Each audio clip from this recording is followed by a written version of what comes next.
कब्जे से मुक्त कराई गई भूमि पर प्रधानमंत्री आवास योजना के अंतर्गत 76 परिवारों को आज उनका आवास सौंपने का, चाबी वितरण करने का एक पवित्र कार्यक्रम आज यहां संपन्न हो रहा है। इसके लिए प्रयागराज की धरती को कोटि कोटि नमन करते हुए मैं उन सभी 76 परिवारों के साथ साथ अब तक प्रदेश के अंदर आदरणीय प्रधानमंत्री मोदी जी के मार्गदर्शन और प्रेरणा से और उनके अनुकंपा से जिन 54 लाख गरीबों को एक एक आवास प्राप्त हुआ है, उन सबका भी हृदय से अभिनंदन करता हूं, बधाई देता हूं।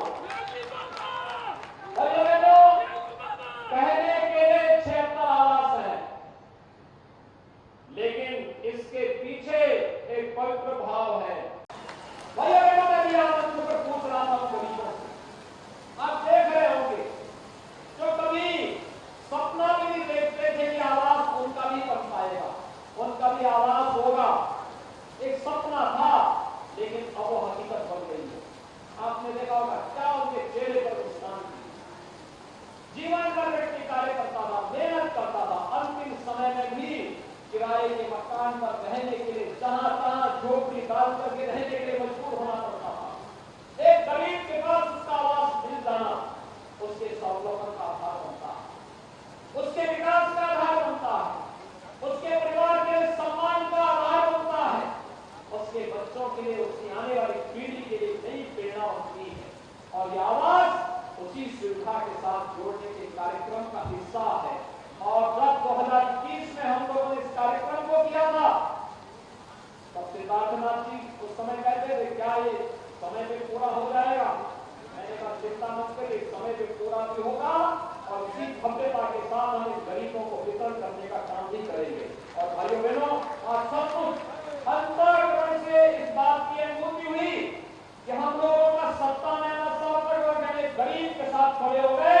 पहले की सत्ताएं माफियाओं के साथ खड़ी होती थी, इसलिए कांग्रेस कभी नहीं कर पाता। ये लोग जाति के नाम पर बात करते थे, समाज को विभाजित करते थे, जाति के नाम पर बांटते थे, समाजवादों के आधार पर बांटते थे।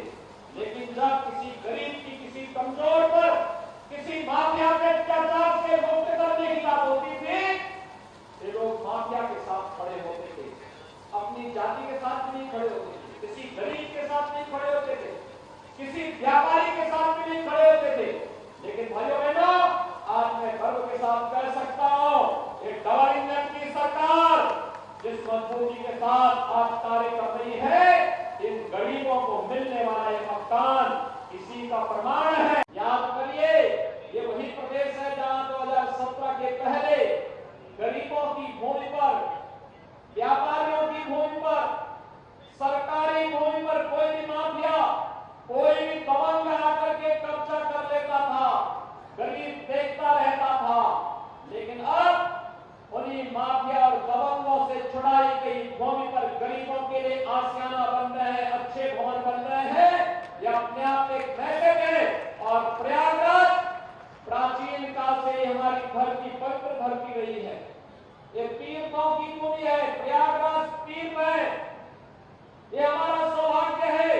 2019 के प्रयागराज कुंभ के ठीक पूर्व हम लोगों ने इसका नामकरण एक बार फिर से, इसका पौराणिक नाम प्रयागराज रख करके उन स्मृतियों को ताजा करने का कार्य किया। ये कार्यक्रम जहां आगे बढ़े, वहीं साथ ही साथ प्राचीन काल से ही धर्म और अध्यात्म की, संस्कृति की धरा के साथ साथ शिक्षा और न्याय की धरती भी प्रयागराज रही है। और आज जब प्रदेश भर के सभी विकास प्राधिकरण इस कार्यक्रम के साथ जुड़े हुए हैं, मैं इस अवसर पर सभी विकास प्राधिकरणों से कहूंगा, वे भी अपनी माफियाओं से छुड़ाई गई जमीनों पर ऐसे ही गरीबों के लिए आशियाना बना करके भव्य आयोजन, माननीय जनप्रतिनिधियों की उपस्थिति में करवा करके उन गरीबों को उनका अधिकार देने का कार्य करेंगे, तो यह लोगों के मन में एक नया विश्वास पैदा करेगा।